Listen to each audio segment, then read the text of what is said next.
শ্রমের মধ্য দিয়ে, আপনাদের ঘামের মধ্য দিয়ে, আপনাদের রক্তের দেওয়ার মধ্য দিয়ে আমরা শেখ হাসিনাকে বিদায় করছি। এই শ্রমবান্ধব শ্রমিক মানুষের যদি দাবিদাওয়া পূরণ করতে হয়, নির্বাচিত সরকার ছাড়া বিকল্প নাই। আর এই সরকারকেও বলবো যে আর বেশি সময় নিয়েন না। বেশি সময় নিলেই আওয়ামী লীগের দোসররা, তার সহযোগী যারা বিদেশে যারা আছে, তারা ভোট পাইতে বসে আছে, স্বাধীনতার ক্ষতি করার জন্য এখনো ষড়যন্ত্র করতেছে। চাল ডাল তেলের দাম কমছে, বন রুটির দাম কমছে, কমে নাই। এটার জন্যই দরকার একটা নির্বাচিত সরকার। আজকের এই দিন মজুর রিকশাওয়ালা ভাই বোনেরা, আপনাদের শ্রমের মধ্য দিয়ে, আপনাদের ঘামের মধ্য দিয়ে, আপনাদের রক্তের দেওয়ার মধ্য দিয়ে আমরা শেখ হাসিনাকে বিদায় করছি।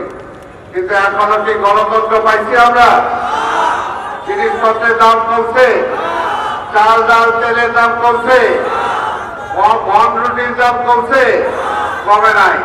এটার জন্যই দরকার একটা নির্বাচিত সরকার।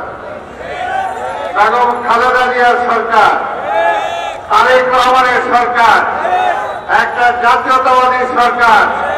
সেই সরকার আনার জন্য অতি দ্রুত যত তাড়াতাড়ি আমরা নির্বাচন আনতে পারবো, ইনশাল্লাহ নির্বাচনের মধ্য দিয়েই আপনাদের সেই চাওয়া পাওয়া পূরণ হবে। আর এই সরকারকেও বলবো যে আর বেশি সময় নিয়েন না।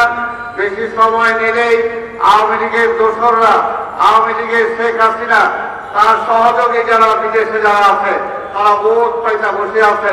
কাজে গণতন্ত্র তো ক্ষতি করছে, স্বাধীনতার ক্ষতি করার জন্য এখনো ষড়যন্ত্র করতেছে।